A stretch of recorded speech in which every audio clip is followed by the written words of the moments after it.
여기 화면이 보입니까? 네. 예.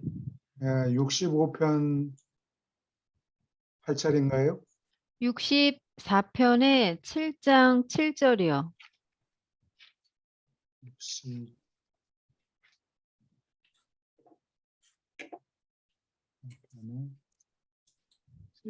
지난번에 못 맞췄구나.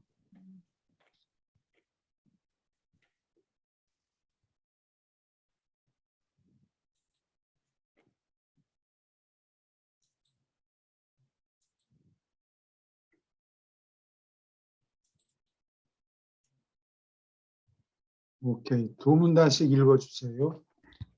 황인종은 계속해서 동아시아의 중부 지역을 차지했다. 모두 여섯 유색인종 가운데 그들은 가장 큰 무리로 살아남았다. 황인들이 이따금 종족 전쟁에 말려들기는 했지만 홍인, 녹색인, 주황인이 벌인 것처럼 그렇게 끊임없이 무자비하게 멸종하는 전쟁을 수행하지 않았다. 이 세 종족은 그들의 적인 다른 종족들에게 마침내 거의 전멸되기 전에 실질적으로 자체를 파괴했다. 다섯째 빙하가 유럽에서 남쪽으로 그리 멀리 뻗지 않았기 때문에 이 산객 민족들이 북서쪽으로 이주하는 길이 어느 정도 열렸다. 얼음이 물러가자 몇몇 다른 작은 종족 집단과 함께 청인은 안돈 부족들이 갔던 옛 길을 따라서 서쪽으로 옮겨갔다. 그들은 연달아 파도를 이루어 유럽에 쳐들어갔고 그 대륙의 대부분을 차지했다.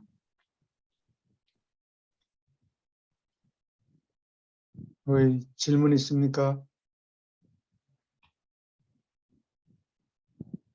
유럽으로 상륙 종족들이 조금씩 옮겨갔다는 얘기죠. 계속 읽어주세요. 유럽에서 그들은 초기에 공통으로 조상인 안돈의 네안데르탈 후손과 마주쳤다. 예전에 있던 이 유럽의 네안데르탈인은 빙하로 말미암아 남쪽과 동쪽으로 밀려갔고 이처럼 산객 부족들의 침공하는 사촌들을 속히 만나고 그들을 흡수할 위치에 있었다. 일반적으로 그리고 첫째로 산객 부족들은 초기에 평야에 살던 안돈 족속의 퇴보된 후손보다 더 영리했고 대부분의 면에서 훨씬 우수했다. 이 산객 부족들이 네안데르탈 종족과 섞인 것은 더 오래된 종족을 즉시 개선되게 만들었다. 이 산객 피의 주입, 특히 청인의 피는 네안데르탈 종족을 두드러지게 개선하였고 이것은 동쪽으로부터 유럽을 휩쓴 갈수록 더 영리한 부족들이 잇따라 파도처럼 밀려온 데서 나타났다. 질문 있습니까? 네안데르탈이 이게 어디 독일 지방인 것 같아요. 거기에 그래요? 이 덩치가 이 크로마뇽이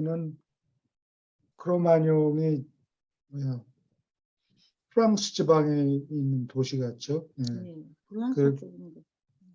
그 크로마뇽이는 더 발달된 종족이고 네안데르탈은 좀 서툴고 덩치가 크다 그래요.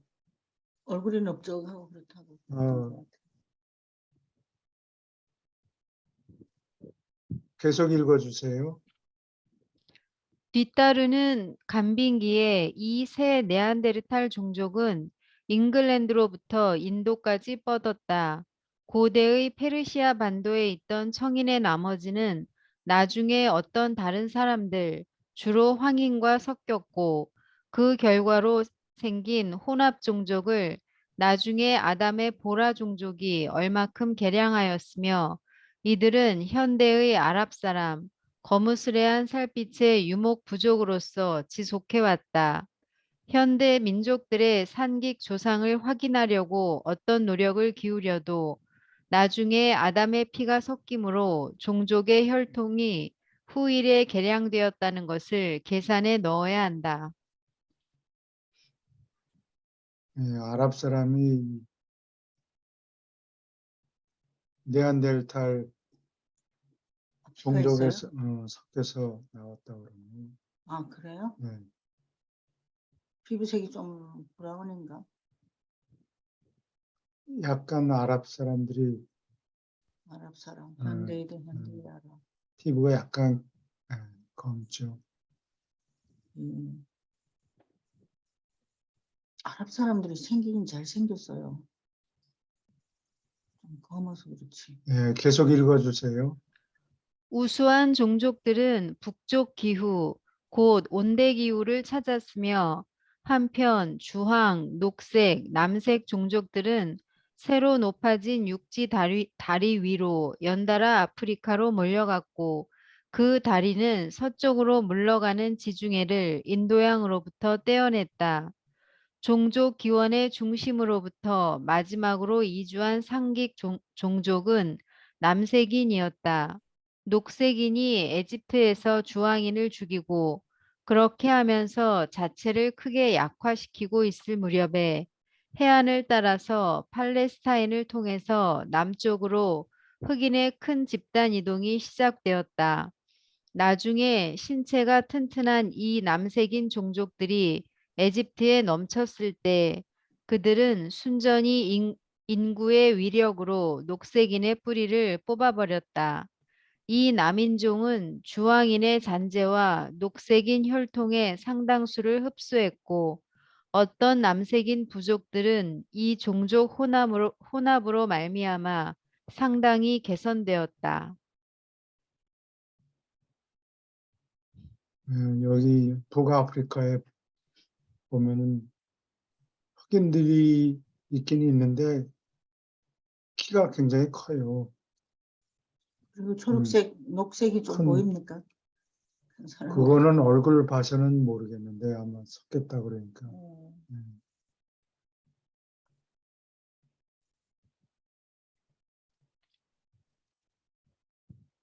계속 읽어주세요.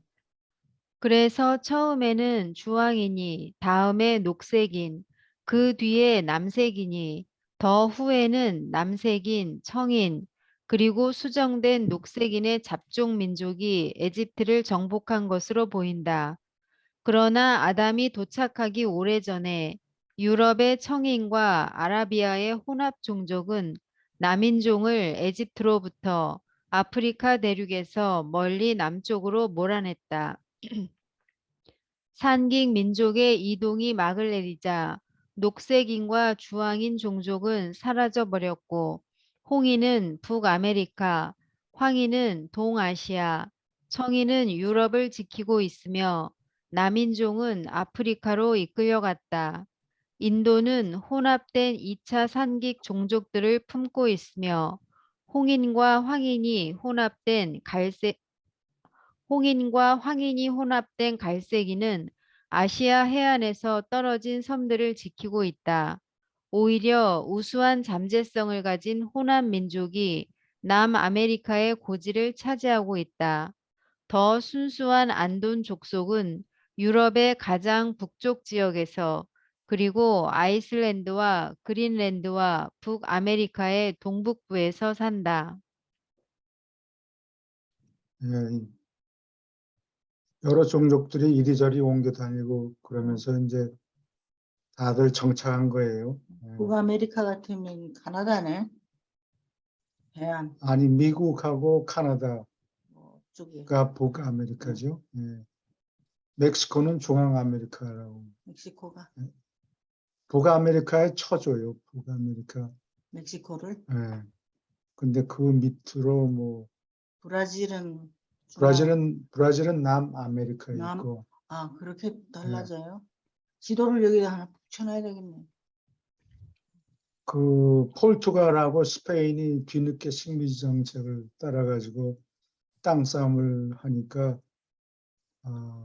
싸우지 말고 아마 교황한테 중재를 부탁했겠죠. 그랬더니 교황이 이 선을 연필 갖고 와서 선을 남북으로 따기보다 긋고 왼쪽에 있는 거는 포르투갈이 차지하고 오른쪽에 있는 건 스페인이 차지해라. 그래서 전쟁을 하지 않았어요. 캐톨릭이에요. 남미는 전부 남미는 캐톨릭이에요. 그래서 가족이를 잘 지키더라고 그 사람들은. 전부 각자 자기 지역에 정착한 거예요. 그러면 이렇게 정착했던 이 시점이 아담과 이브가 오기 전의 시점일까요? 그렇죠. 그렇죠. 여기 상기니까. 여기 아담이 도착하기 전에 예, 예. 뭐 이런 일이 생겼다 그러니까. 이 현재하고는 아주 먼 옛날이네. 역사 시대 훨씬 이전에 예, 이 지형이 형성된 게요. 예, 기원전 8만 5천 년경에 홍인종들이 밀려났죠, 아시아에서. 그래서 베링 지역을 타고 지금은 베링 해협이라고 그러는데 그때는 땅이 그 섬들이 더 높이 올라와 있어가지고 그냥 걸어서 이 여러 지역, 그러니까 지금 보면은 섬인데 옛날에는 육지로 다 연결이 된 거예요. 그래서 기원전 8만 5천 년경에 홍인들이 이 지역을 건너서 북아메리카로 건너갔다. 그래가지고서는 뭐 세 파로 갈라져서 남쪽으로 내려갔죠. 예.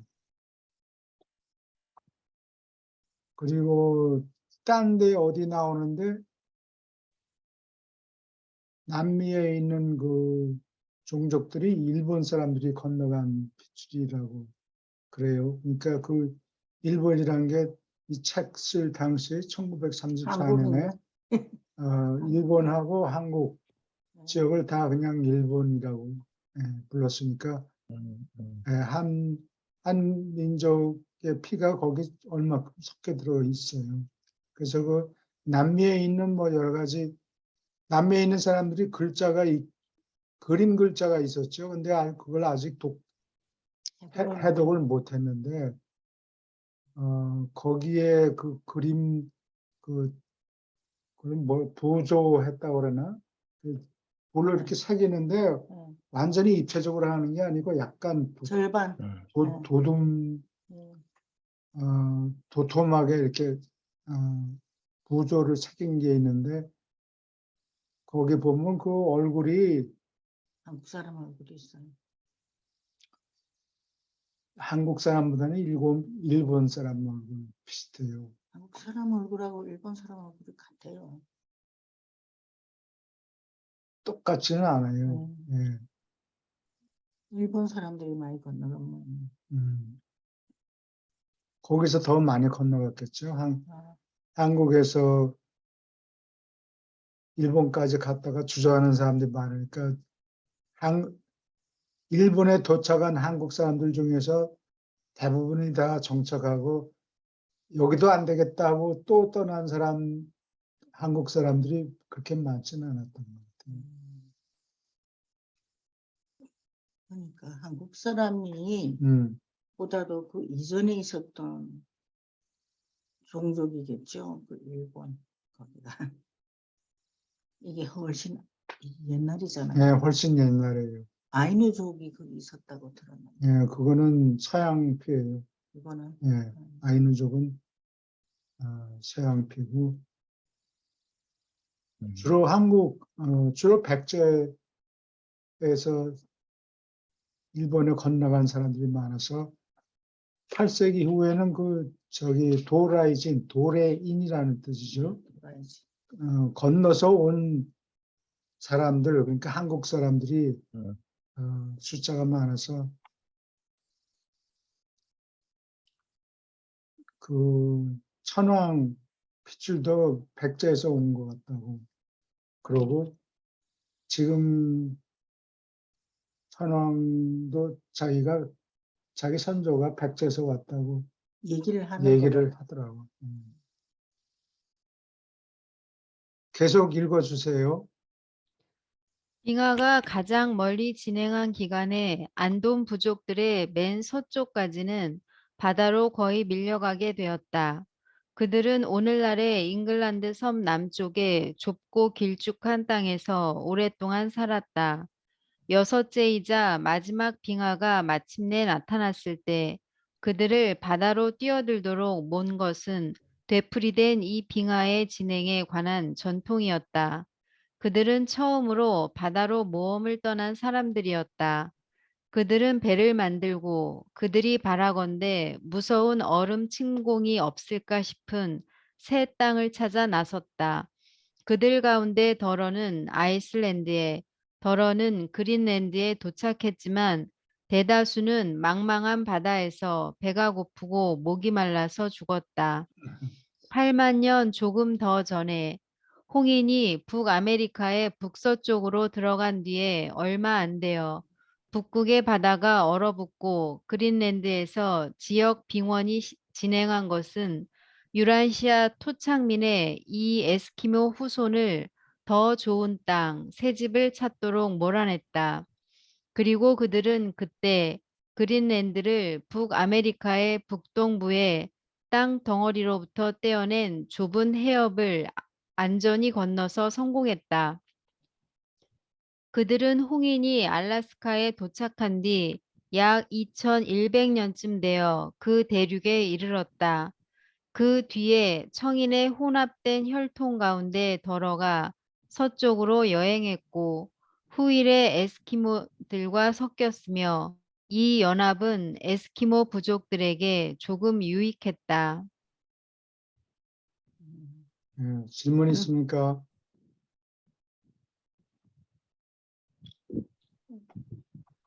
계속 읽어주세요. 약 5,000년 전에 허슨만의 남동쪽 해안가에서 인디안 부족과 외로운 에스키모 무리가 어쩌다가 만나는 일이 생겼다. 이 두 부족은 서로 의사를 전하기가 어려움을 발견했지만 금방 그들은 서로 결혼했고 그 결과로 이 에스키모들은 결국 더 수가 많은 홍인에게 흡수되었다. 그리고 이것은 약 1,000년 전에 백인이 처음으로 대서양 해안에 어쩌다가 상륙할 때까지 북아메리카 홍인이 어느 다른 인간 혈통과 가진 유일한 접촉이다. 이 초기 시절의 투쟁은 용기와 용맹, 아니 영웅심의 특징을 가지고 있다. 그리고 너희의 초기 조상이 가졌던 견실하고 튼튼한 특성 가운데 많은 것이 후일 종족들한테서 사라진 것을 우리는 모두 섭섭하게 생각한다. 우리는 진보하는 문명이 제공하는 많은 세련된 것의 가치를 이해하지만 너희의 옛 조상들이 보인 훌륭한 내구력과 뛰어난 헌신이 없어 서운히 여기며 이것은 때때로 위대하고 숭고한 정신에 가까웠다. 유라시아에서 거주하는 한 생명 운반자가 발표했다. 질문 있습니까? 내구력과 뛰어난 헌신. 어, 어떤 거예요? 그 망망한 바다를 건너고 견디는 힘을 예, 얘기하는 거죠. 어려움을. 가다가 굶어 죽고 얼어 죽고 몸이 그래도 튼튼해야 그게. 그래도 태평양을 건너서 그 당시에 무슨 테크놀로지도 있는 것도 아니고 그렇죠. 큰 나무 아마 파가지고 큰 나무 덩치를 파가지고 가운데를 가가지고 파가지고 타고 갔겠죠. 예. 참 사는 게 힘들었겠어요. 그죠? 옛날에 뭐 못이 있는 것도 아니고 아마 못도 발명이 안 됐을 거예요. 예. 했다 하더라도 굵은 나무 못을 썼겠죠. 쇠가 아직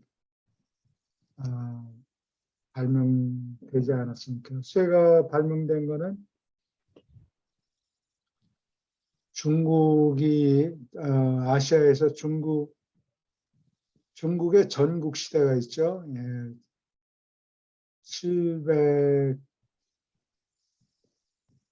771년에 춘추 시대가 시작이 되고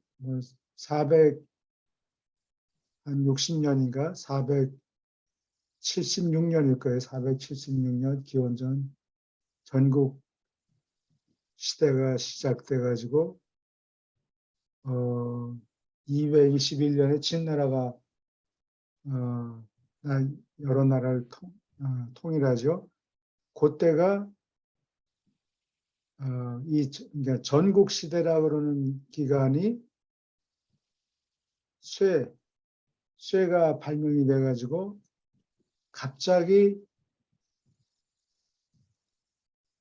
많은 군대를 일으킬 수가 있게 된 거예요. 이게 장정들한테 칼하고 창과 칼만 가지고 있으면은 당장 군인이 되니까 옛날에는 그게 아니고 청동 검으로 하니까 청동이 굉장히 비싸잖아요. 그러니까 비싸서 군인들을 많이 기를 수가 없었어요. 맨손으로는 싸울 수 맨손으로는 싸울 수 없고 상비군이 있어야 되는데 장비를 갖춰줄 수가 없는 거예요. 그런데 이제 전국시대가 시대에 들어가면서 철은 값이 싸고 여러 군데 있으니까 한 가지 단점은 그냥 비에 맞고 놔두면 그냥 목이 쓰는 건데 그건 좀 녹이 좀 쓸어도 당장 전쟁하는 데는 문제가 없다고. 잘 기름을 바르고 그랬겠죠. 그래서 전국 시대가 생기는 거예요. 그러니까 값싸게 귀족들이 돈 얼마 안 들이고 장비를 갖출 수 있습니다. 창칼을 마련해 줄 수 있으니까 대량으로 군대를 일으킬 수가 있고 따라서 서로 싸움이 생겼기 때문에 전국 시대라고 그러죠. 아유, 참 고생들 하는 것 같아요. 고생들. 남자들만 나와서 고생하는 거죠. 전쟁하느라고.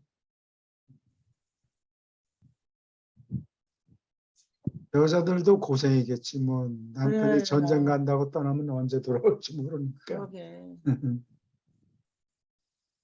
질문 있습니까? 교수님, 이걸로 보면 지금 기껏해야 5,000년 전, 1,000년 전 얘기를 하는 거잖아요. 그럼 아메리카 대륙의 그 인종들이 거의 섞이지 않은 인종들이네요, 그러면. 에스키모가 약간 홍인이죠. 주로 기원전 8만 5천 년경에 베링 지역을 걸어서 갔단 말이죠. 걸어서 건너갔다 그러니까 이 차이니즈한테 중국 쫓겨가지고. 사람들한테 쫓겨가지고 건너가서 세 가지로 내려갔다 그러죠. 북미하고 남미? 남미까지 내려갔다 그래요. 그리고 하나는 어디 갔어요? 세 가지.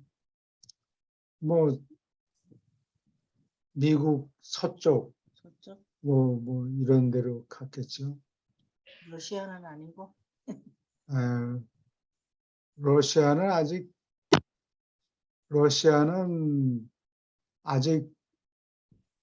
추워서 무대에 일단, 나타나지 않고 추워서 아직 거기에 정착할 수가 없었을 거예요. 그러니까 숲이 있고 따뜻한 지역으로. 러시아는 역사에 로마 시대는 나오질 않고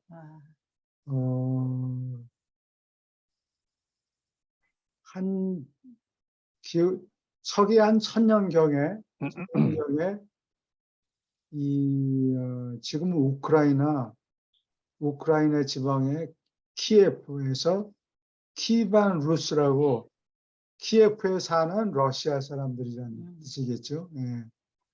거기가 그 사람들 고향이에요. 본토 러시아 지역이에요.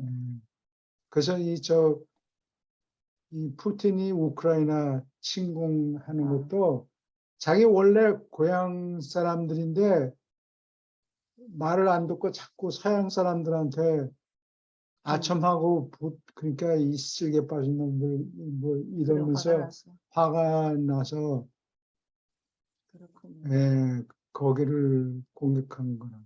예. 근데 러시아보다는 그쪽이 더 살기가 좋은 모양이죠. 우크라이나가 bread basket of Europe 곡창지대라고. 예. 예, 그래서 나는 이 91년에 고바초프가 이거 저기 소비에트 유니언을 해체한 다음에 그 다음에 거기 여행길이 열려서 거기 가서 거기 가서 3주 그 다음에 벨라루시에 가서 3주 살았는데 그 키예프의 맨 가운데 센터에 있는 아파트에서 음, 아파트 사람 호텔 값이 비싸니까 아파트에서 아파트에 그 자동집 운전수가 얘기를 해줘가지고 중간에 다리를 놓아가지고 하루에 100불 내고 그 아파트에 가서 그 있었어요. 키예프 다운타운에 있는 아파트에 가서 몇 주 살았어요. 하루 100불이면 꽤 되는데 러시아 호텔이 100불보다 더 많았다는 거예요. 값은 시설은 형편이 없는데 사람이 저기 서플라이가 얼마 안 되니까 돈을 비싸게 받아도 사람들이 할 수 없이 들죠. 근데 그래서 나는 그 집 운전수가 저기가 자기가 얘기를 해볼 테니까 그런 식으로 손님이 많이 샜겠네요. 호텔에 안 가고 운전수들이. 여기서 그 북아메리카나 역사적으로 보면 중남미는 역사적인 유적이 있는데 예, 북아메리카는 역사적인 유적이 거의 없잖아요. 인디언들 인디안들 그 있나요? 유적이라는 게 피라미드가 있죠. 그러니까 북아메리카는 없잖아요. 그래도 중남미는 많이 지금 상당히 중남미에 멕시코나 그 뭐 네. 마야 문명이나 이런 게 있지만 따뜻한 곳이 북아메리카 홍인에 대한 그 역사적인 유적은 좀 없는 것 같아요. 북아메리카에도 있긴 있는데 이렇게 덩치 큰 건 없고 나는 옛날에 무슨 어느 학교에서 초대를 받아가지고 가니까 거기에 북아메리카. 뭐 유적들이 인디안 유적들이 있다 그래서 가봤는데 북아메리카에.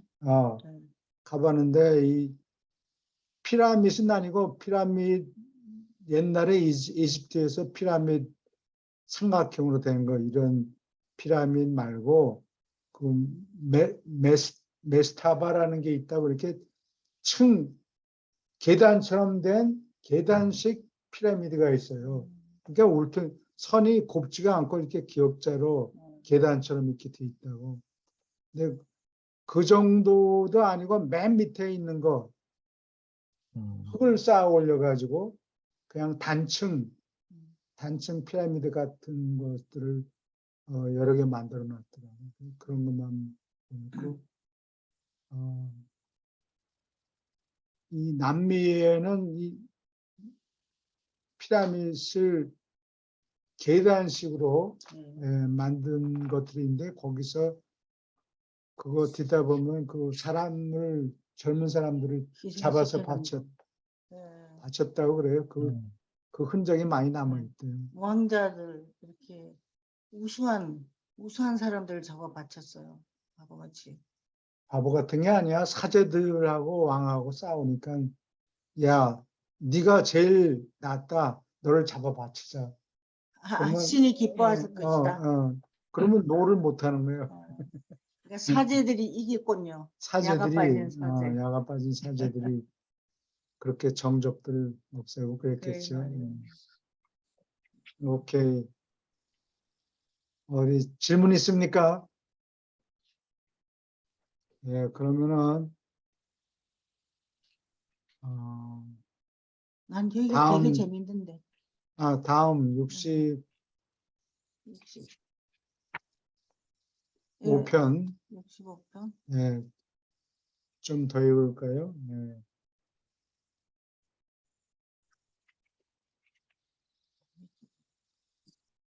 계속 읽어주세요.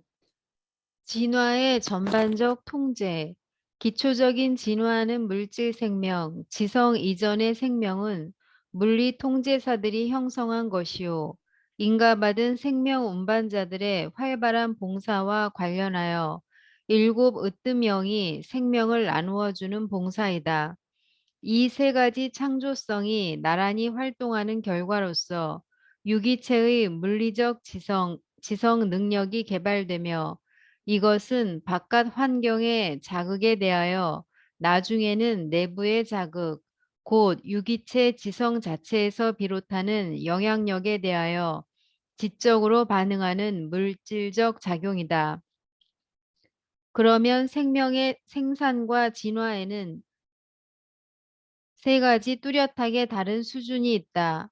1. 물리적 에너지 분야, 지성 능력의 생산. 2. 보조 영들이 베푸는 지성 봉사.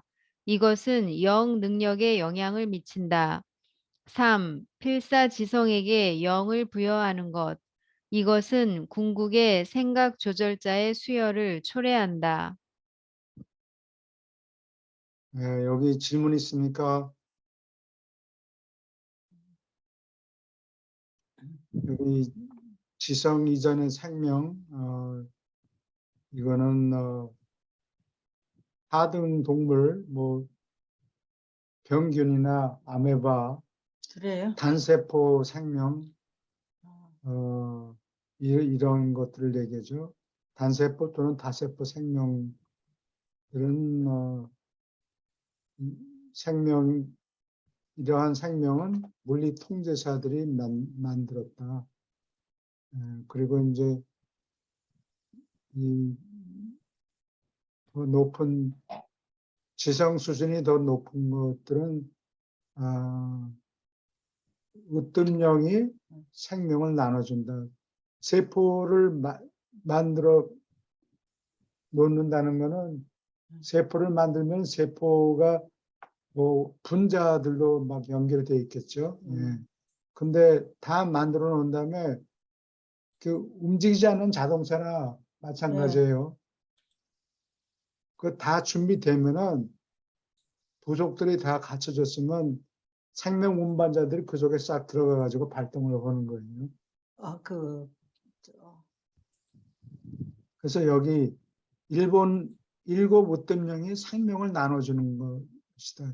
일곱 으뜸령이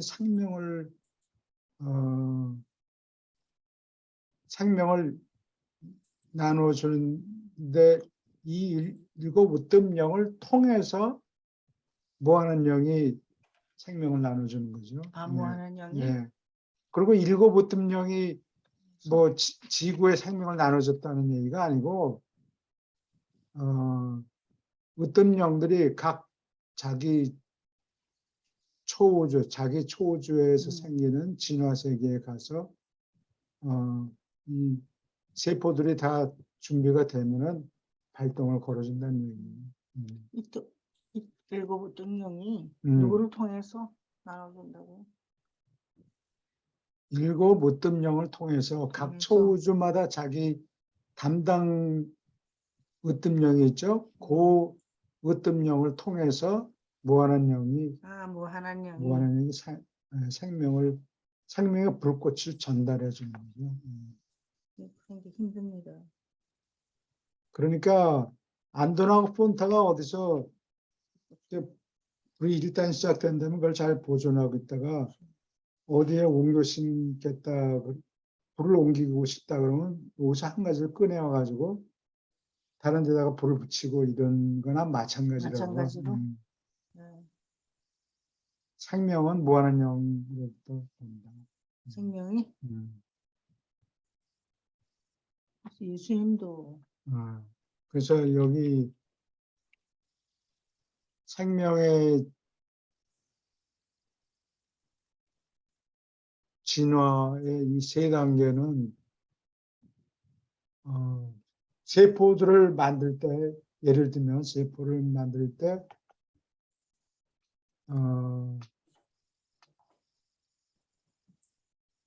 지성이 활동할 수 있도록 준비가 돼 있어야 돼요. 그래서 이제 이거는 뭐 꼭 비유가 아니라 하여튼 이렇게 생각하면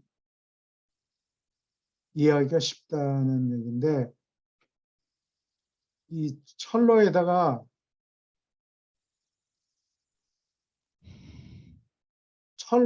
일단 있어야 그 위에다가 트레인 카라고 그러죠.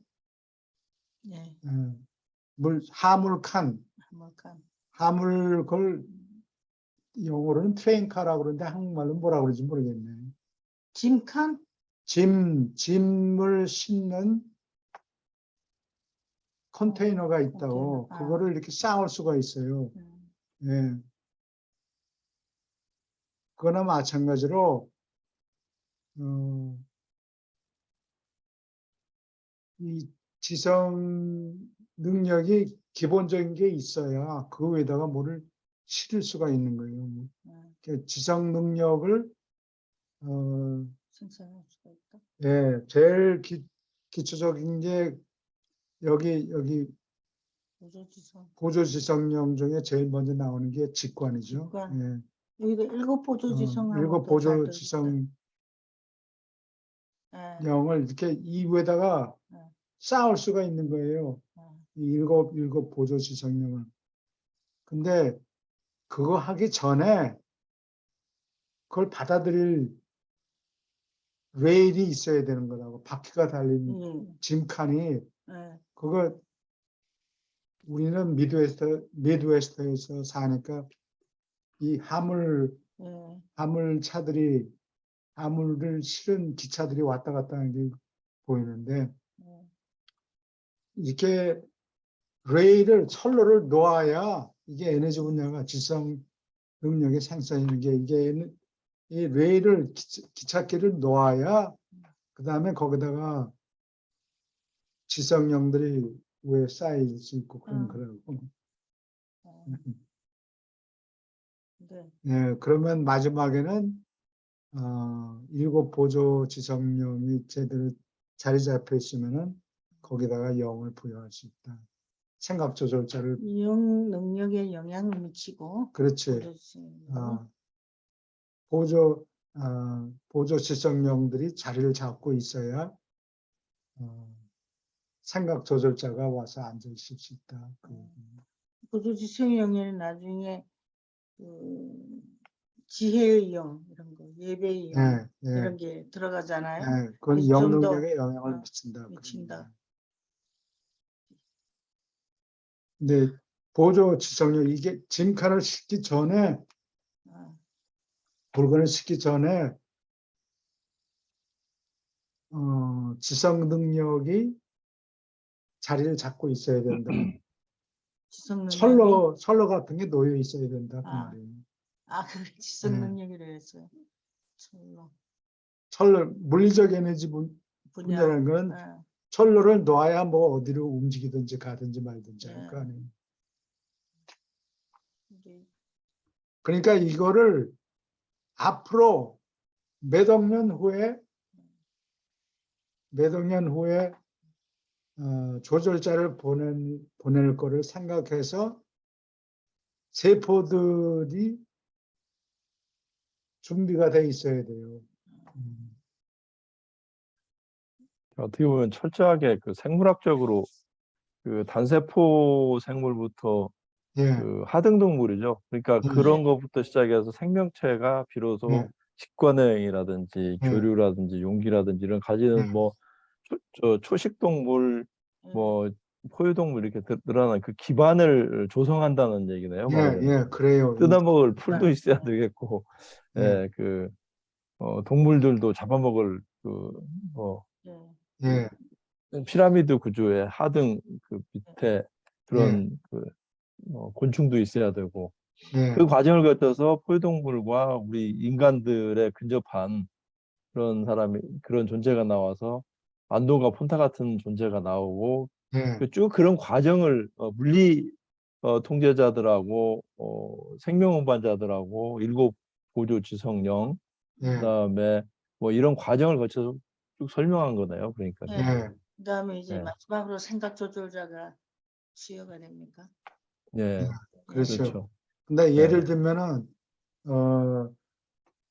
결국에는 진화를 통해서 인간이 나온 핏줄은 바닷속에서 살면 안 돼요. 공중에 날아다니는 놈들은 그게 가능해서 어떤 행성에서는 날아다니는 종족들이 나중에는 땅에 자리를 잡지만 원래는 날아다니는 종족들이 있다는 아, 게 새에서 있는데 진화됐고. 바닷속에서 사는 놈은 이런 기본 바탕이 돼 있지 않아서 아, 거기다가 이 일곱 보조 지성령을 얹을 수가 없다는 거예요.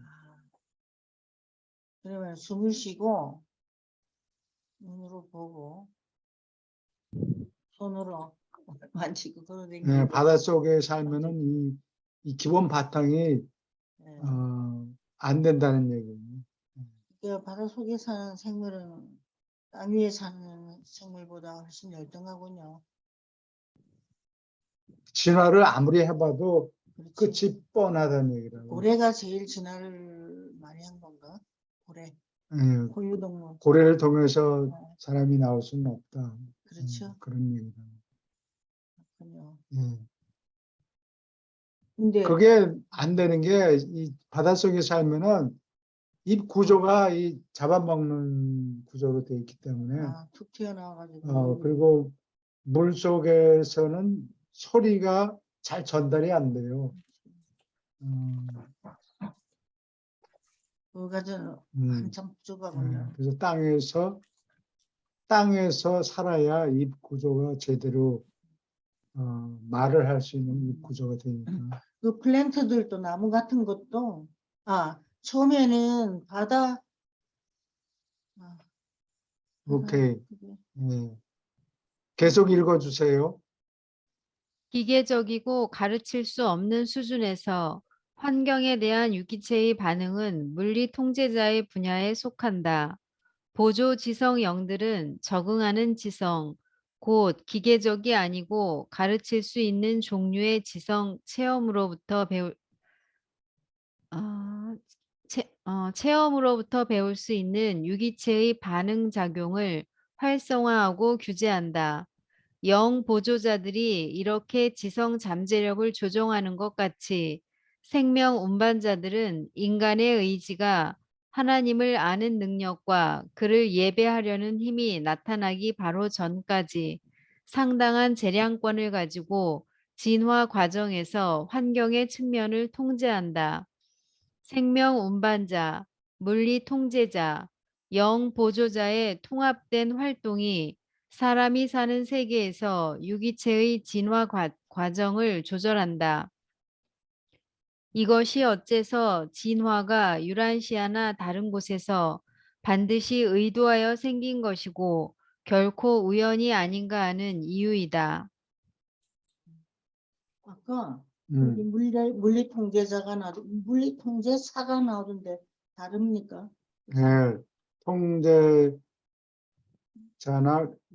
통제사 하는 건 마스터, 어, 피지컬 컨트롤러, 마스터 자가 붙었기 때문에 통제사. 예, 그냥 마스터가 없으면은 통제자. 통제자 이렇게 했는데 뭐 같은 얘기예요. 이게 통제사가 더 높으네. 더 높은 높다고 볼 수 마스터가 있죠. 들어가니까. 물리 통제자가 이 직급이 그래요. 여럿이 있으니까 여기 뭐 변압자, 뭐 감쇄자, 뭐 여러 종류가 많다고. 물리 통제자가 여러 종류가 많다고. 예, 나중에 따로 나중에 나오겠죠. 따로 나중에 나와요. 가르칠 수 없다는 수준이란 거는 기계적으로 지시에 반응만 하죠. 그런 수준이에요. 그런 것들은 물리 통제사가 통제한다.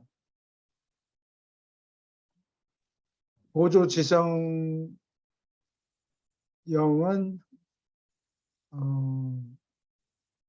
기계 수준보다 더 높은 거예요. 보조지성이 들어가면 그러니까 이렇게 해라 저렇게 해라 하면은 이 기계적인 수준에서는 가르칠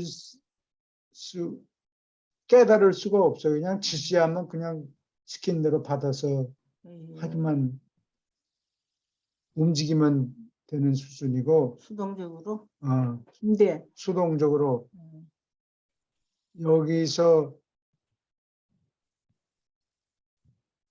가르칠 수 있는 종류 지성이라는 거는 예를 들어서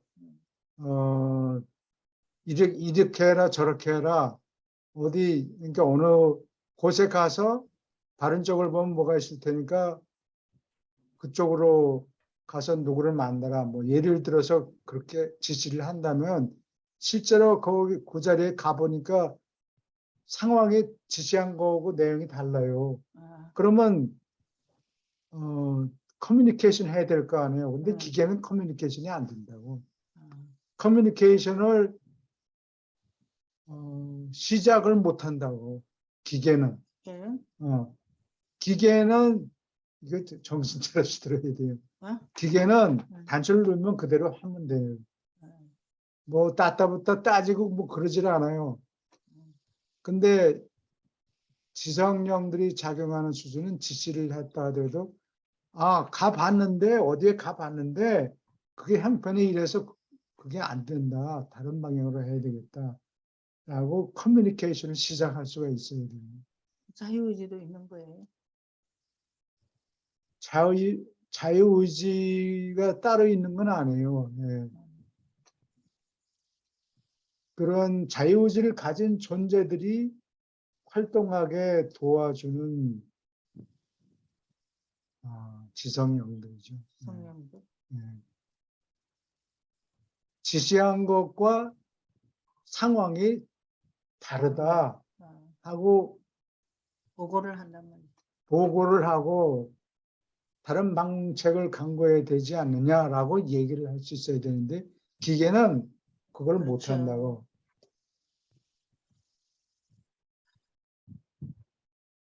그게 가르칠 수 있는 종류의 지성이에요. 말을 귀를 알아들어 보고요. 자기 생각을 얘기할 자기 수 있는. 생각을 얘기할 수가 있어야 돼요. 그냥 이리만 해는 전혀 어려워요. 이거 너무 굉장히 간단하게 어려운 얘기해가지고. 얘기예요, 이게. 그래서 전부 가만히 계신 것 같아요. 이런 얘기를 누가 하는 사람이 없으니까. 그래 말이에요. 누가 가르치겠어요. 이런 거. 환경에 대해서 어떻게 반응하는가. 예. 지시만 해주면 지시를 받은 대로 그들이 이행한다고. 근데 파라다이스 음. 여기에도 이런 분들이 있지 않아요?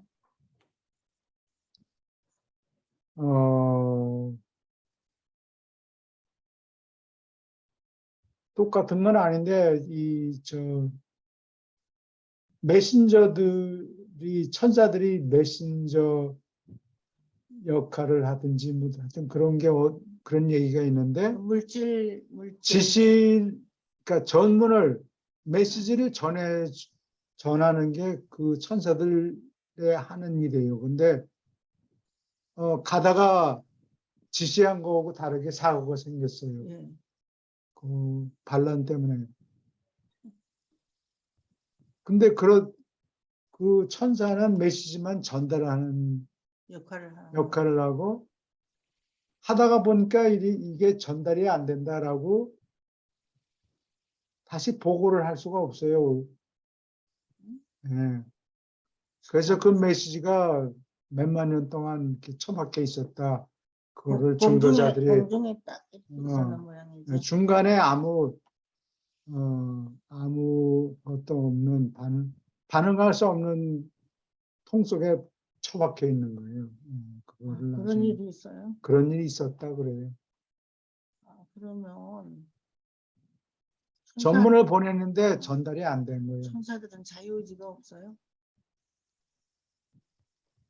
그 그런 전문을 보내는 거를 같은 이 칼리가 했을 때 루시퍼 반란 때문에 거절됐다. 그 말을 못 하는 거예요. 그 말을 못 해. 지시하는 것만 받아서 행하고 그런 얘기가 어디에 나와요. 질문 있습니까? 천사들이 하는 일이 그런가 보네요. 교수님, 여기서요. 생명 운반자들은 인간의 의지가 나타나기 전까지 진화 과정을 통제한다 그러잖아요. 그 인간의 의지가 나타난 게 그 안동과 폰타 같은 그런 경우를 얘기하는 거예요? 예. 그럼 결국 일단 인간이 만들어지기까지는 진화를 통제를 하는데 그래도 꽤 오랜 시간이 걸리네요. 오랜 시간이 걸려요. 근데 지구의 경우에는 그게 빠르게 됐다. 보통보다 빠르게 됐다. 그렇게 얘기를 하죠. 한 집안에서 아, 유색 인종이 나와도 그런 거예요. 빠르게 된 것은 그것도 상 특기할 만한 빨리 됐다고 그래요. 빨리 된 것이 좋은 건지 나쁜 건지. 자기네들이 노력해서 네. 목표한 거를 성취했다는 얘기예요. 질문 더 이 있습니까? 11혹성이라 다른 데하고 다르다 그랬잖아요. 근데 그 11옥성에는 실험을 했는데 그 실험이 잘 됐다는 얘기네요. 그렇지 실험이 실패할 수도 있고 네. 죽을 수도 있고 그렇다고. 이게 근데, 만족해서 그렇게 얘기를 했군요. 어, 빨리 됐다. 한 몇십만 년 일찍 된 것 됐다. 같다. 여기서 일반인들이 제기할 수 있는 게 어떤 우리 지구의 생명의 태동과 지금까지 진화 발전한 것도 그렇지만 우주의 많은 별들과 이런 우주의 구조 자체에 대해서 그냥 우연히 있는 것인가 아니면 여기 유라시아에서 제시하고 있는 것처럼 굉장히 정교하고 치밀하게 오랜 시간 동안 어떤 물리 통제사 생명 운반자, 그리고 영 보조자들, 그리고 신들에 의해서 작용해서 의도되어 생긴 것인가, 여기에 대해서 많은 사람들이 크게 두 가지로 나눌 수 있을 것 같아요. 그냥 우연히 만들어진 건가, 아니면은 정교하고 치밀하게 창조된 건가. 근데 일반 종교에서 얘기했듯이 그냥 뭐 단순히 사람 빚어서 만들고 이런 정도가 아니고, 여기는 아주 하등 동물인 단세포 생물부터 시작해서 현재 우리의 인간에까지, 그다음에 우주의 창조부터 많은 별들, 혹성들 진행된 것들이 정말 정교하게 진행된 거라는 걸 좀 느끼게 만드네요. 이 부분은. 우리가 지금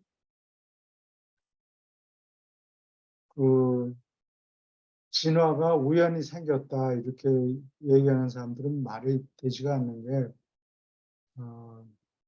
계란을 삶아가지고 바위에다가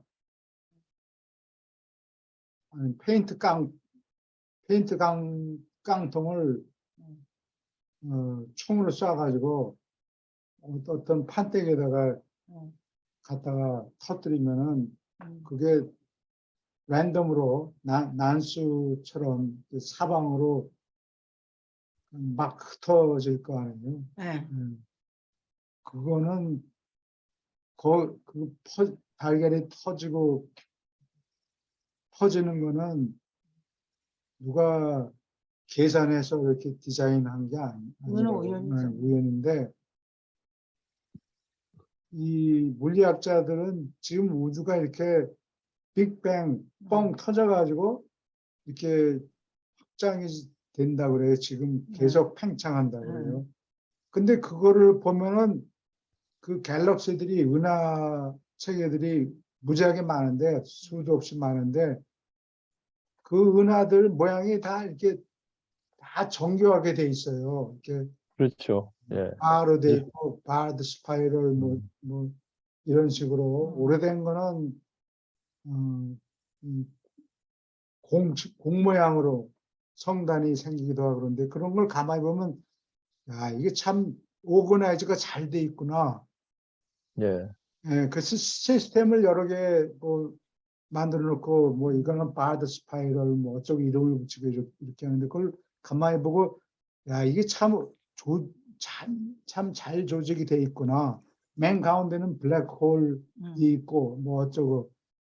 근데 그거를 랜덤이라고 그러는 거예요. 이게 잘 조직이 돼 있다 잘 조직이 하면서 돼 있으면은 그걸 보고 그러면 누군가 이거를 조직한 존재가 있구나. 아, 아, 그러네. 나는 못하지만 나보다 더 똑똑한 놈이 이거를 잘 조직했구나라고 라는 걸 깨달아야 되는데 아니 나는 지금 물리학자들 생각을 얘기하는 거예요. 이거를 이렇게 조직을 보고서는 야 이거 참 잘 감탄을 해야 됐구나 되는데. 감탄하고 그럼 누군가 조직을 한 존재가 한것 있지 같아. 않을까라고 생각을 해야 되는데 그거를 못하는 거예요. 못하고 아 이거는 랜덤으로 된 거다 우연히 생긴 거다 이렇게 얘기를 한다. 풀 수 없으니까 그렇게 해버리는 것 네, 같아요. 그리고 내가 지난번에 얘기했나 빅뱅 티오리가 이게 틀렸다라고 이 제임스 웹 망원경에서 예. 찍은 사진들이 빅뱅 이론을 지금 하고 맞지 않는다라는 걸 찾아냈어요. 새로운 네, 이론이 근데, 나오는군요. 13.5 빌리언 나이가 온 우주의 나이가 13.5 빌리언이니까 135년가량 되는데 이 빅뱅까지 가면은 지금 온 우주가 팽창하기 때문에 갤럭시 사이즈가 점점 퍼지니까 초기에 가면은 저기로. 빅뱅 하던 시간에 가까이 가면 가까이 갈수록 갤럭시 사이즈가 줄어들어야 되는데 어느 점까지는 줄어들다가 평균 갤럭시 사이즈가 줄어들다가 다시 커진대요. 빅뱅에 가까이 갈수록. 그러니까 이거는 빅뱅 이론하고 반대된다. 네, 지금 물리학자들이 그렇게 얘기를 해요. 빅뱅 티오리는 누가 뭐예요? 아인슈타인 거예요. 아니 아인슈타인이 얘기한 게 아니고 딴 사람이 있어요. 딴 사람들이 있어요. 아인슈타인 이후에 빅뱅 티오리를 나온 건가? 아인슈타인 글쎄 일단 근데 이름은 잊어버렸는데 하여튼 그거 처음 주창한 사람이 있고 또 한참 가죠. 그거 네. 만든다고 반대 이론이 나오고. 질문 또 있습니까?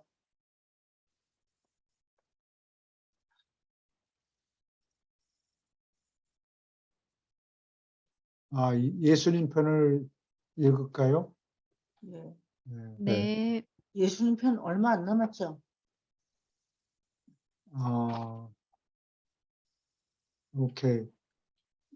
예수님 편 여기 4장이 맞나요? 195편. 네. 여기 유럽의 암흑시대 얘기가 나오는데 암흑시대가 비슷한 말이 중세예요. 로마가 망한 게 476년, 서기 476년이고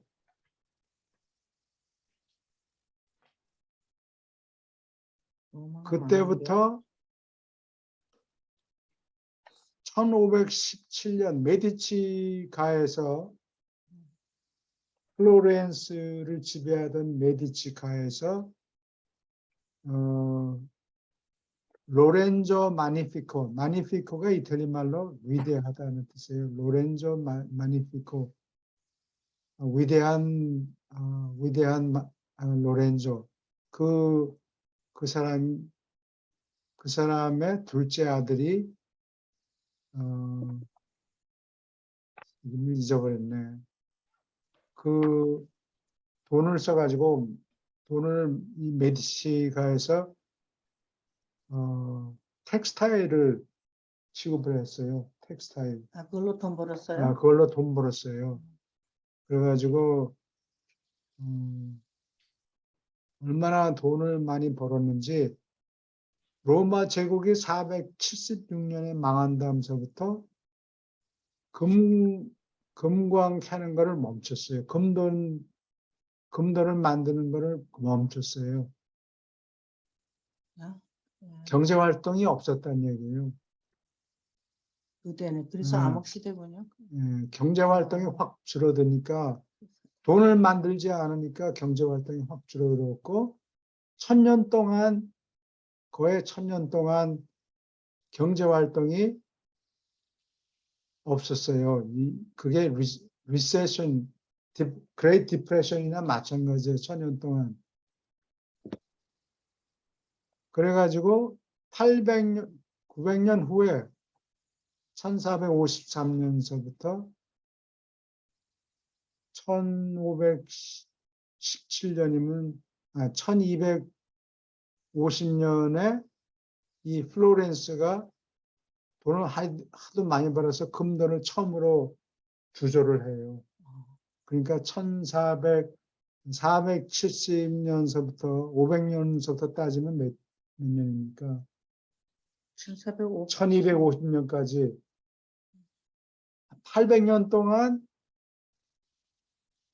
800년 만에 처음으로 플로렌스가 금돈을 찍어내고 플로린이라고 그래요. 그 다음에 한 50년쯤 뒤에 베니스에서 무역하느라고 돈을 많이 벌어서 거기도 금돈을 베네시안 더킷을 찍어내요. 베니스에서 네. 플로린이나 더킷이나 금돈 무게는 똑같아요. 3.5g이에요. 금돈을 이렇게 찍어내고 경제가 활성화되면서 베드로 성당을 지어내죠. 그건 처음 디자인한 사람이 미켈란젤로예요. 처음 자기가 해야 된다고 그러고서는 그거를 끝내지 못하고 죽어서 다음 여러 미술가들이 그 베드로 성당을 미켈란젤로 마쳤는데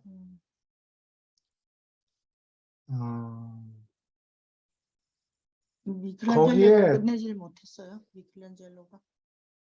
이게 뭐 성당을 혼자 어떻게 끝내요? 그렇죠. 밑에 사람들이 말을 들어줘야 되지. 시간이 걸리는 거예요. 그래서 베드로 성당이 하도 돈이 많이 들어가니까 엄청나게 돈이 들어가니까 교황이 돈이 떨어졌어요. 그래서 메디치가에서 로렌조의 둘째 아들을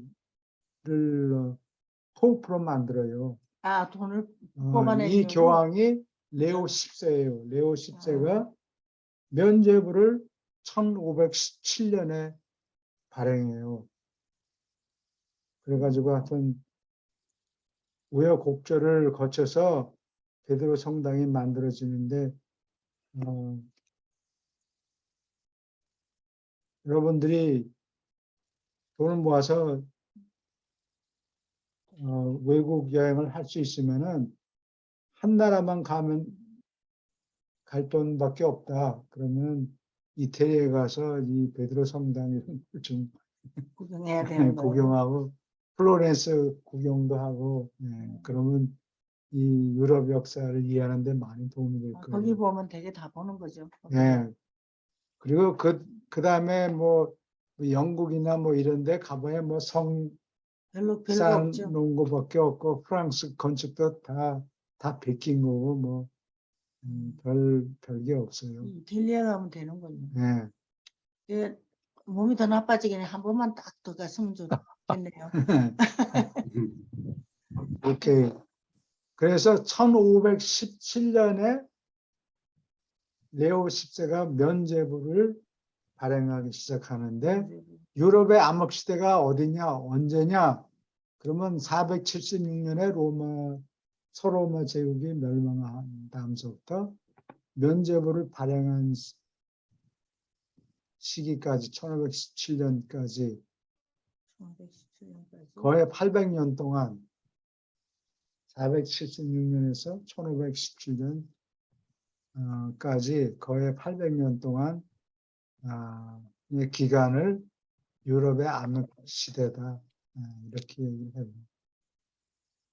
아무튼 그 이 암흑 시대라 하면 그 도덕적인 측면에서 이 얘기를 하는 건가요? 아니면은 경제적인 측면에서 얘기하는 건가요? 이게 다겠죠. 아니 지식 면에서 측면.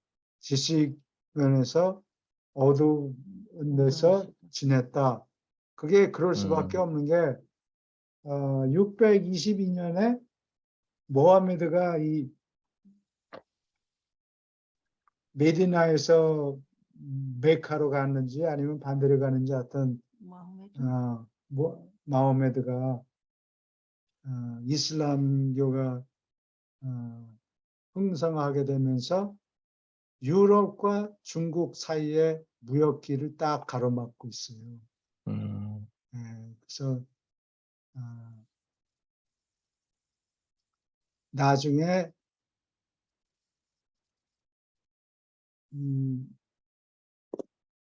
유럽 사람들이 자기네 고향이 어디냐 이 그리스 로마 여기서 왔는데 그걸 다 잊어버린 거예요.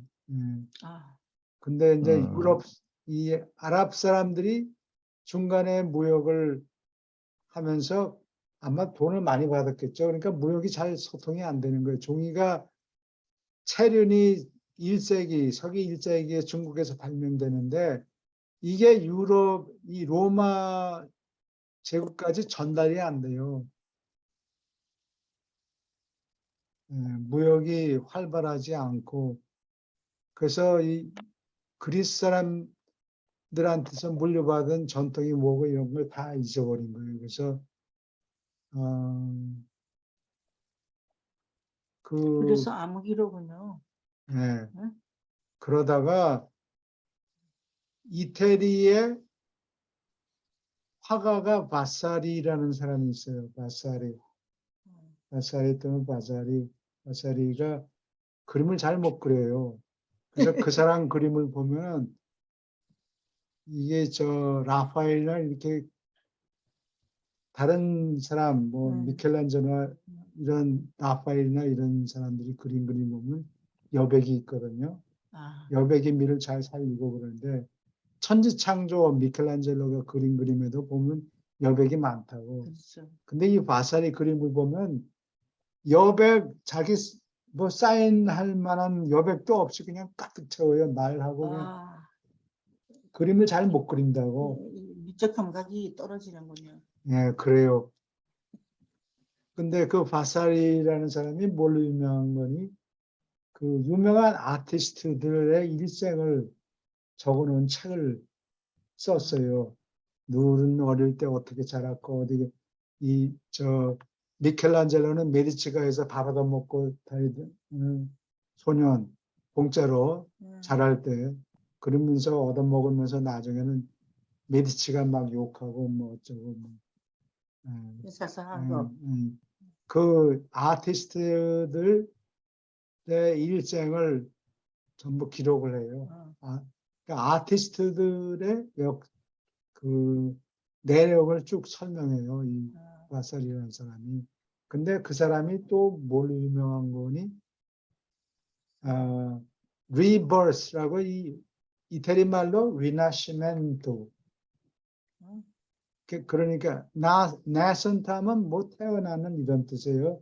리는 다시라는 뜻이고. 그래서 이태리 말로 리나시멘토가 프랑스 말로 르네상스. 이렇게 해서 그 낱말이 유행하게 돼가지고 르네상스가 리버스라는 뜻이에요. 다시 태어난 그리스와 로마의 문물이 다시 태어났다. 다시 태어난 기간이다. 그래서 1500년서부터 한 AD? 1400년서부터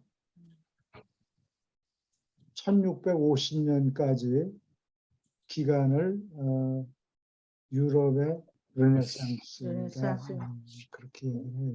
이- 그래서 이 250 암흑 시대를 끝내고 이 메디치가가 르네상스를 누가 시작했냐? 메디치가예요. 메디치 플로렌스가 옛날에는 시티 스테이트 도시 국가였는데 플로렌스의 1년 정보 예산이 100,000 플로린스 10만 플로린이에요. 1년 예산이. 근데 이 메디치가에서 이 미켈란젤로, 다빈치, 산드로 보티첼리 이런 사람들한테 아티스트들을 동원해가지고 끌어요. 끌어내서 1453년에 비잔틴 제국이 멸망하죠. 거기서 활동하고 있던 유명한 아티스트를 다 불러들여요. 미켈란젤로나 다빈치나 이런 사람들이 다 그런 데서 콘스탄티노플에서 일하던 사람들인데 돈을 많이 주고서 이 사람들을 유인해요. 그래서 메디치가에서 아까 메디치 플로렌스 1년 정부 예산이 10만 플로린인데 플로린.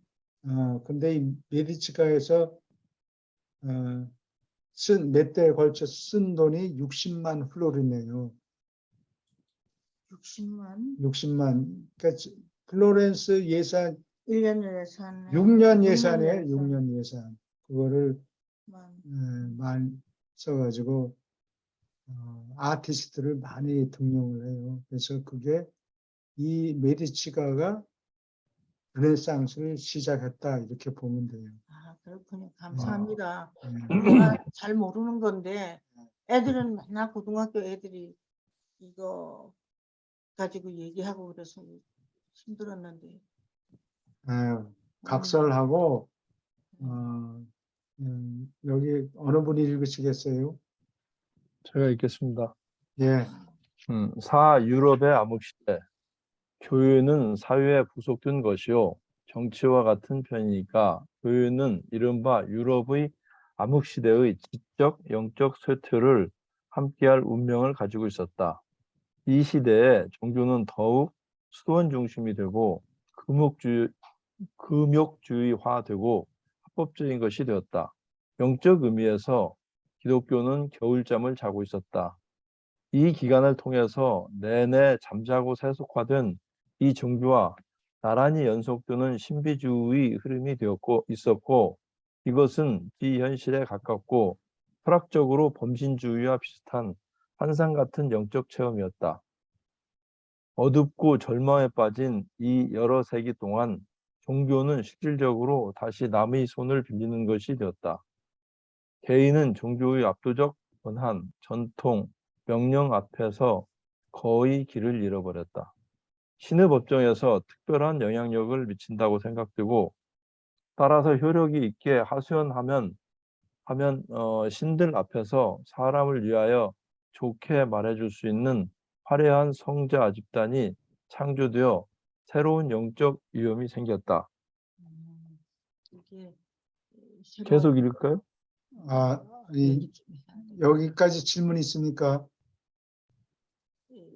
이게 새로운 성자 집단이 포프가 있는 그 로마를 얘기하는 거예요. 신부들. 성자들한테 기도를 드리죠. 사람들이 잘못된 마리아한테 기도를 드렸어요. 그랬죠? 마리아한테도 기도드리고 성자들 내 대신 말씀해 주소서. 그래서 베드로 성당이나 다른 성당에 보면은 이 성자들 성자들의 조각상을 잔뜩 세워놨어요. 음, 그 귀신같이 탁 지붕에 서 있는 그 성자들이 전부 예, 그런 네. 사람들이군요. 계속 읽어주세요. 그러나 기독교는 충분히 사회에 퍼지고 이교화되어서 다가오는 암흑 시대를 막을 힘은 없었지만 도덕적으로 어둡고 영적으로 침체된 이 오랜 기간에 살아남기 위하여 더 준비가 잘 되었다.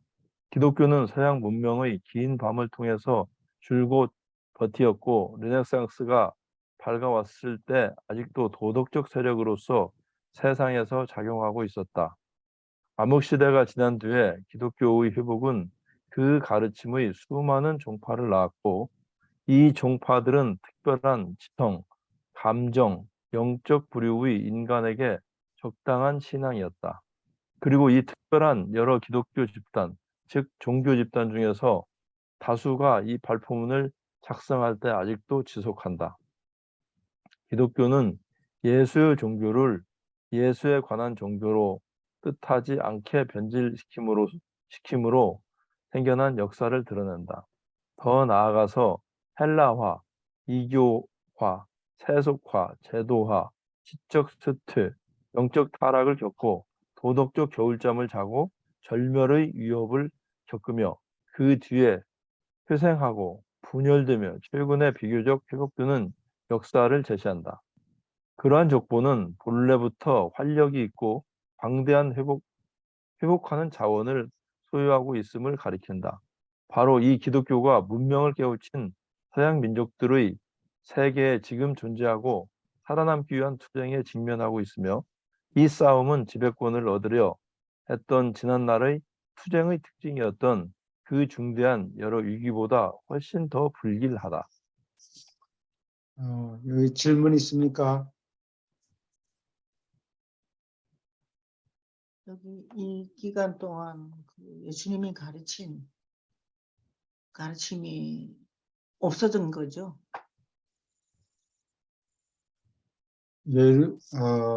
없어졌다기보다 네. 이게 신약이 그리스 말로 돼 있잖아요. 네. 그리스 말로 돼 있으니까 이게 로마 사람들이 정치적으로는 이 지중해 세계를 통일하고 여러 여기저기 영향이 많지만 보통 로마 군인들은 자기 말을 썼을 거 아니에요. 근데 신약은 그리스어로 쓰여 있으니까 무슨 소리인지 모르는 거예요. 그래서 서기한 600년경에 세인트 제롬이라는 사람이 신약을 라틴어로 번역해요. 그래서 그거를 Vulgate, V-U-L-G-A-T-E,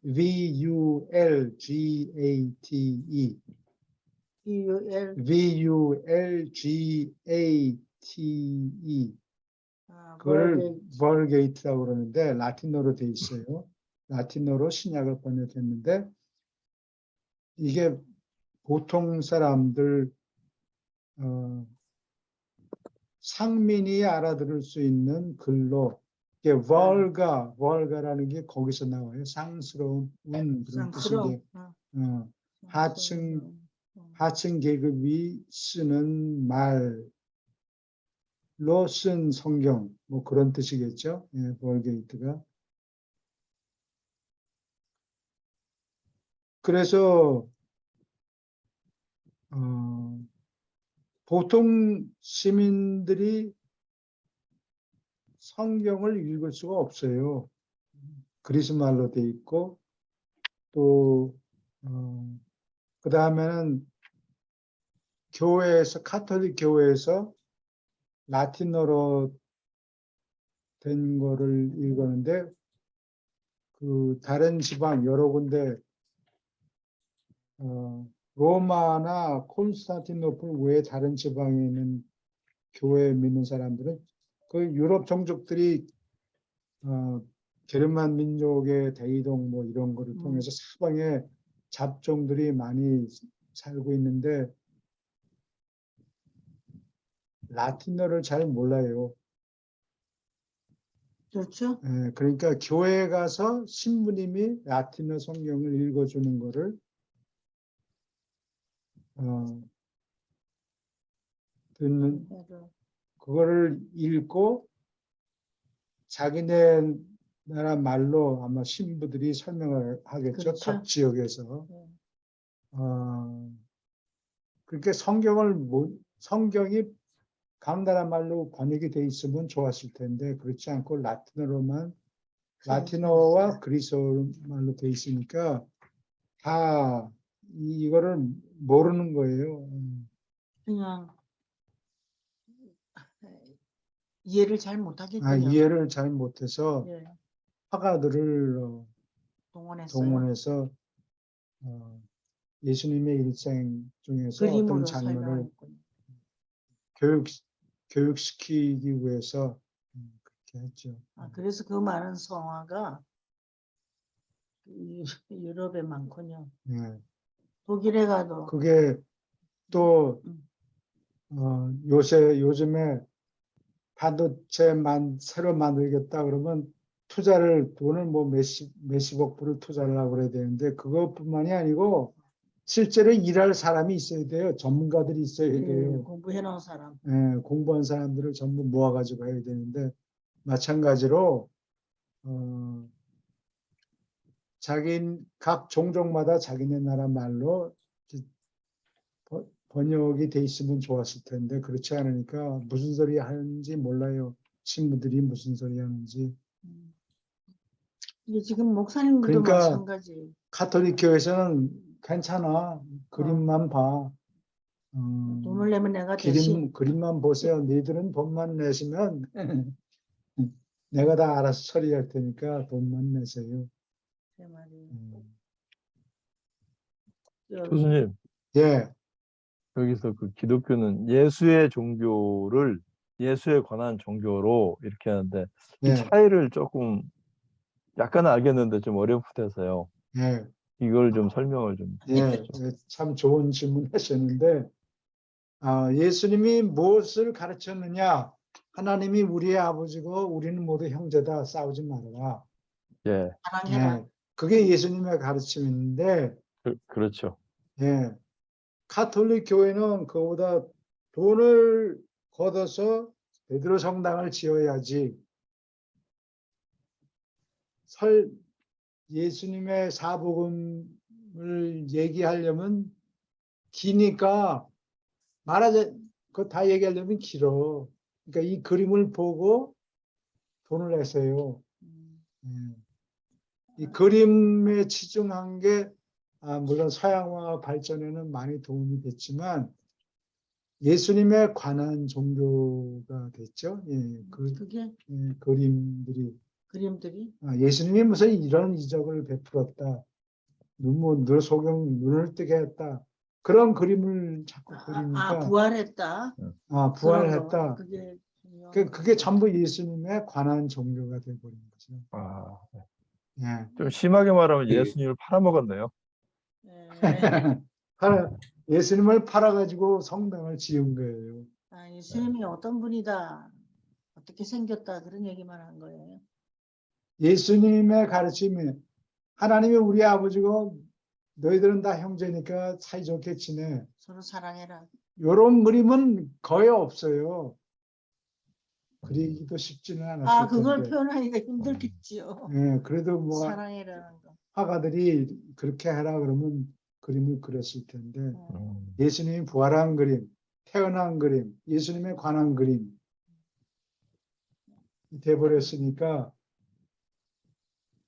예수님이 어떤 일생을 살았는가 하는 것은 가를 설명하는 그림들이 많이 있었던 거죠.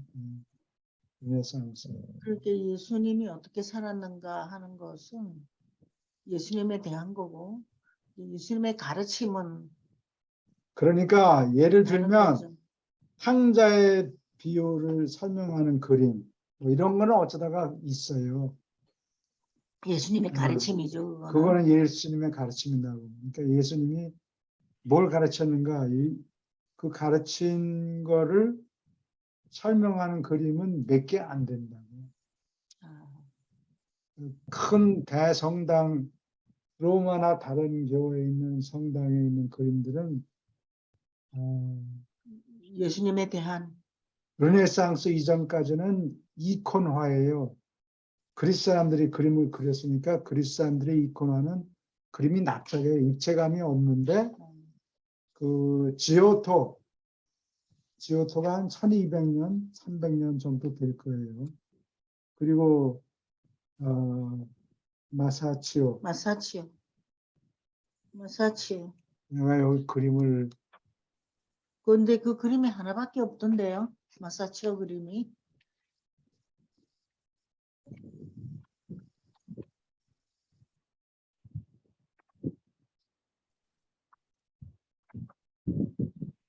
그래서 여기 그림이 많이 없는데 오래 살질 못했던 것 같아요. 그 마사치오가. 지오토 그림. 여기 마사치오. 브랑카치.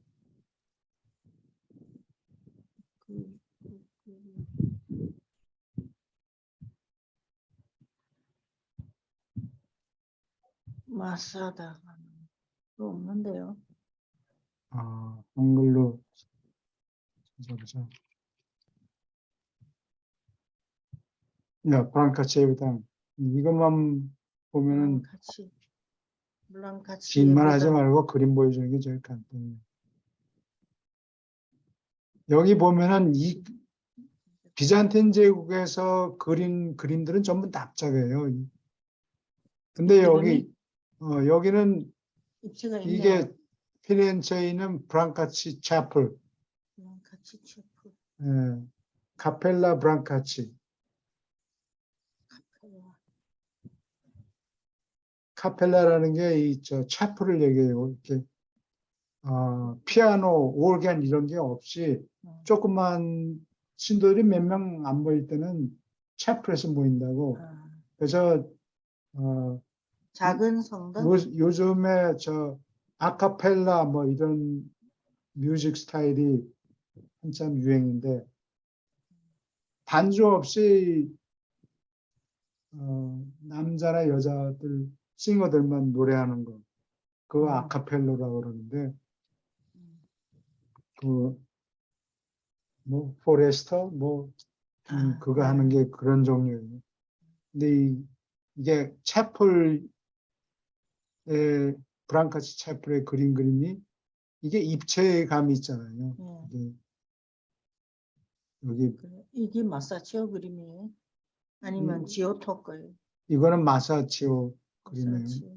이 마사치오가 입체적인 그림을 제일 처음 그리는 분이에요. 유행시켰다고 보겠죠. 지오토도 입체적인 그림이 있어요. 근데 왜 이 얘기를 하지? 나도 잊어버렸는데요. 하여튼 거기에서 예수님에 관한 걸 얘기하시다가 이제 예수님에 그쪽으로 관한 거 가시죠. 얘기- 예수님에 관한 이야기, 예, 가요. 성화는 주로 예수님에 관한 이야기들이에요. 그린 거예요. 99%, 99%가 예수님에 관한 이야기 그림이고 예수님의 가르침을 담은 그림은 몇 개 없어요. 네. 근데 지오토는 마사치오 이전 사람이에요.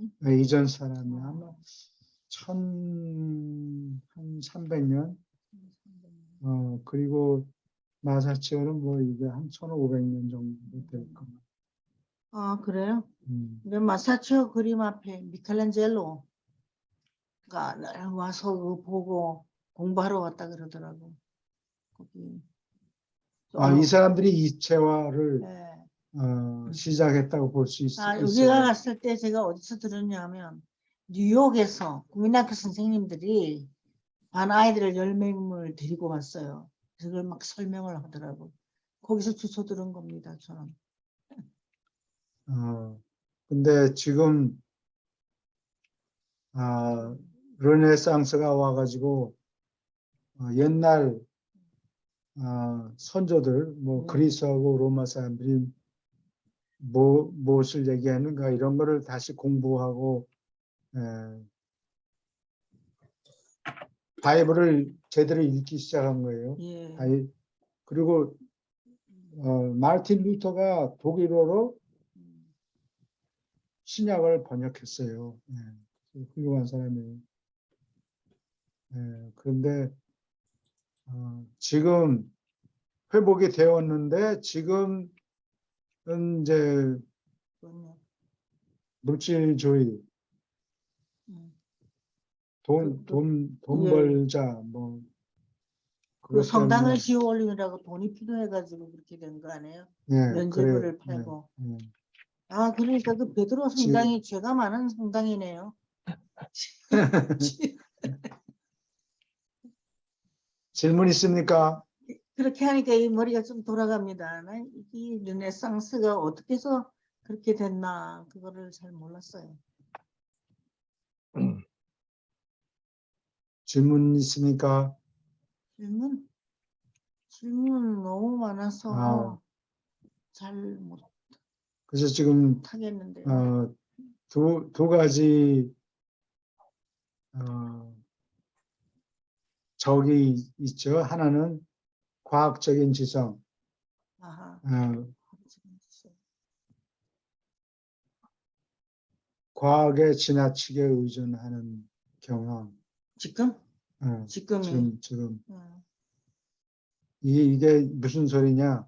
또 하나는 이게 유물론적 돈이 최고다. 예. 이게 과학적 지성은 뭔거니 과학적인 증명을 내놓을 수 없으면 안 믿는다. 안 믿는다. 예. 이게 없는 거다. 없으니까 과학적인 증명을 내놓을 수가 없지. 그런데 그러니까 이 물리학자들 요즘에 나오는 그 astrophysicist 뭐 미치오 가쿠라든지 미치오 가쿠는 일본 사람이에요. 미국에서 사는 일본 사람. 가쿠. 미치오 가쿠. 그 다음에 디그레스가 그 흑인 물리학자. 전부 이게 무신론자들인 것 같아요. 그래서 과학적인 증거를 내놓을 수 없으니까 하나님은 안 계신 거다. 보이는 것만 믿는. 그러면은 지난번에 얘기했다시피 lack of evidence does not prove non-existence. 교수님, 예, 여기 지금 과학적 지성과 유물론적 경향 어떻게 보면 현실적이고 물질적인 거잖아요, 다요. 예, 근데 그래요. 여기에서 사람이 자기 마음은 자기가 들여다볼 수 있잖아요.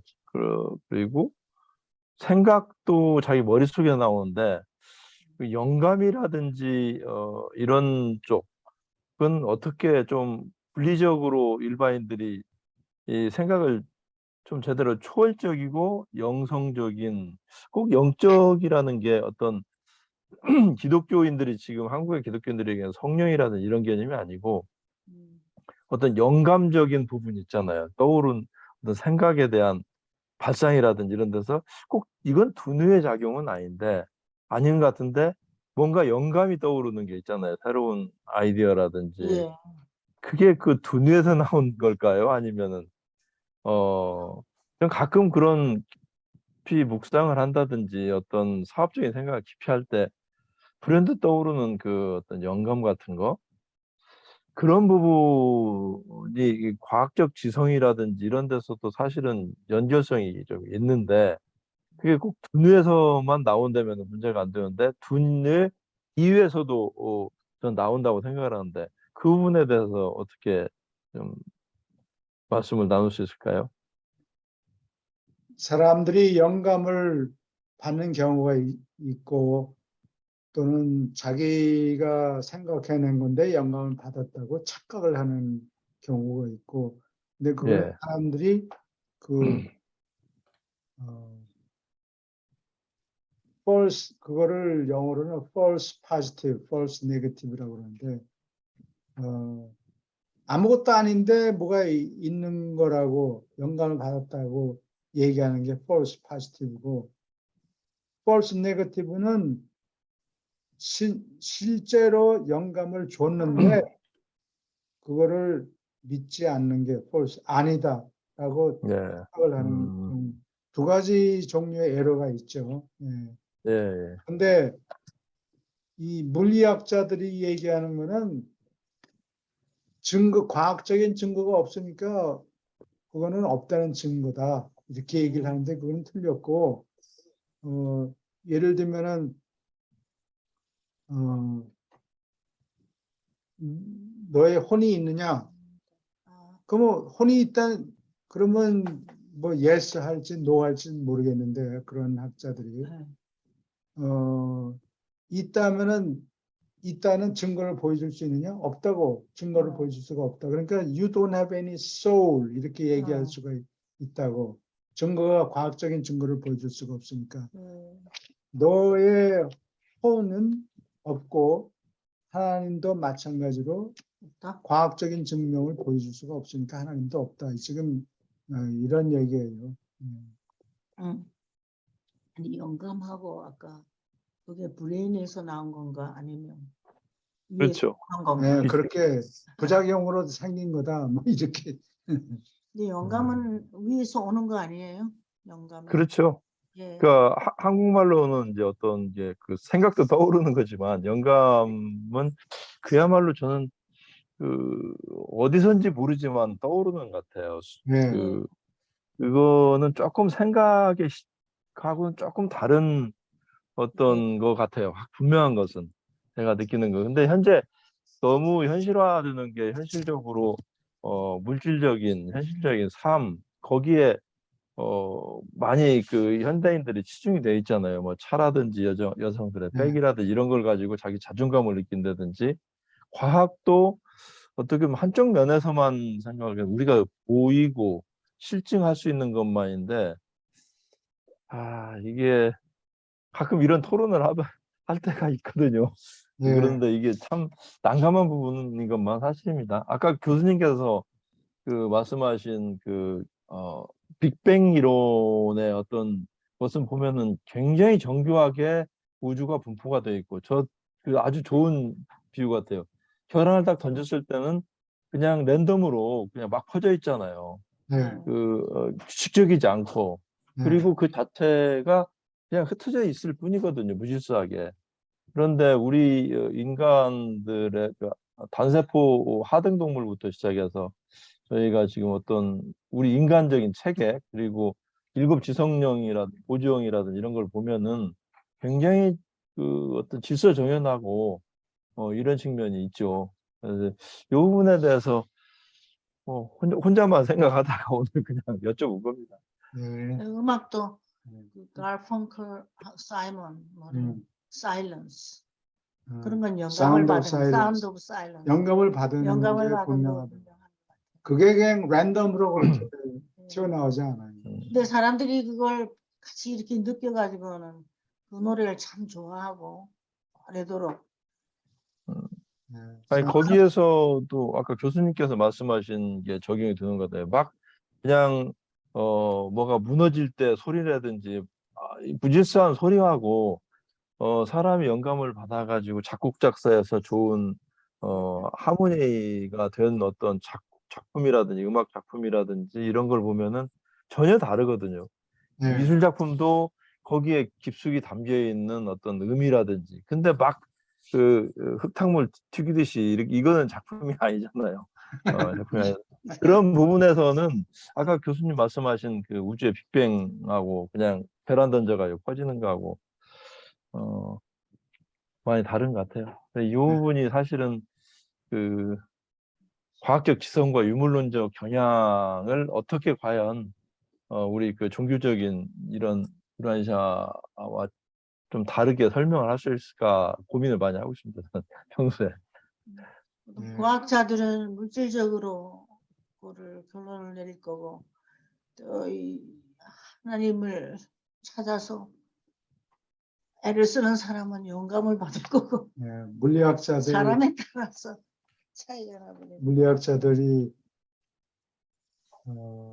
칼 세이건은 뭐 이렇게 저렇게 얘기를 하지를 않았는데 하나님 믿느냐, 그러니까 어떤 종류의 하나님을 믿느냐, 뭐 하나님 어떤 종류의 하나님을 얘기하느냐, 그러니까 뭐 기독교, 뭐 유대교에서 얘기하는 이런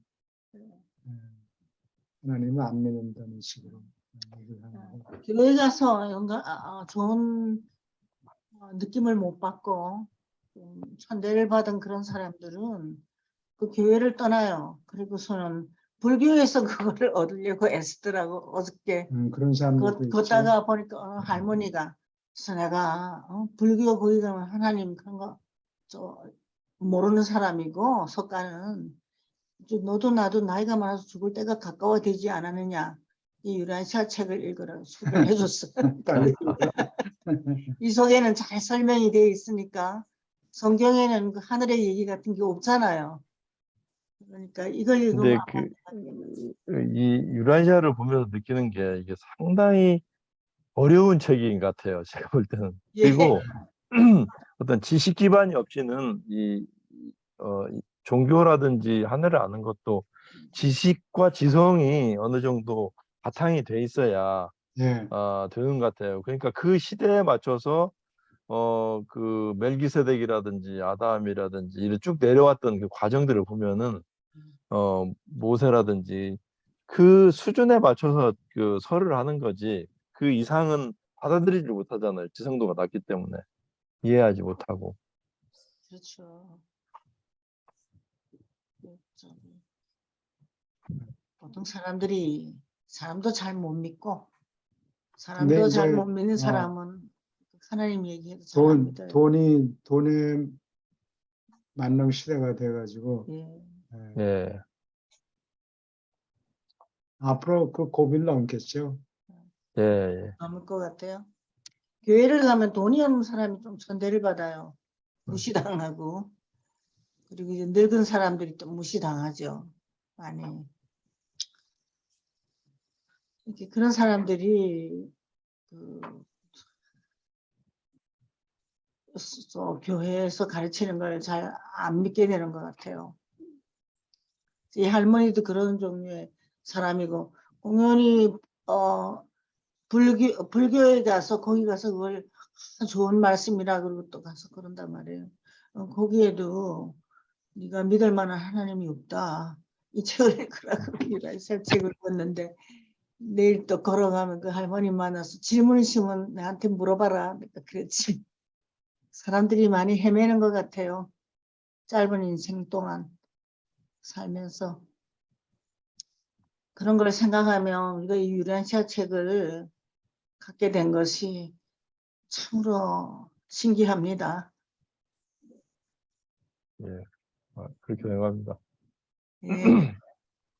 감사합니다. 그래서 그런 거 같이 관심 있어 공부하러 오시는 사람들 보면 참으로 신기합니다. 공부하러 나오시는 분들 보면. 오케이. 질문 더 있습니까? 예, 지금 뭐 시간이 다 됐네. 그래요? 한 예, 부분 조금 더. 예, 질문하세요. 아니, 한 부분 저 읽었었나요? 제가 마지막에? 이거 예, 다 예, 읽었어요? 다 읽었나요? 예, 예, 다 읽었어요. 예수의 종교는 궁극에 승리할 것이다. 희망을 예, 가져야 예. 되겠어요. 희망을 가지고, 희망을 가지고, 아멘입니다. 예, 아멘. 할렐루야가 무슨 뜻입니까?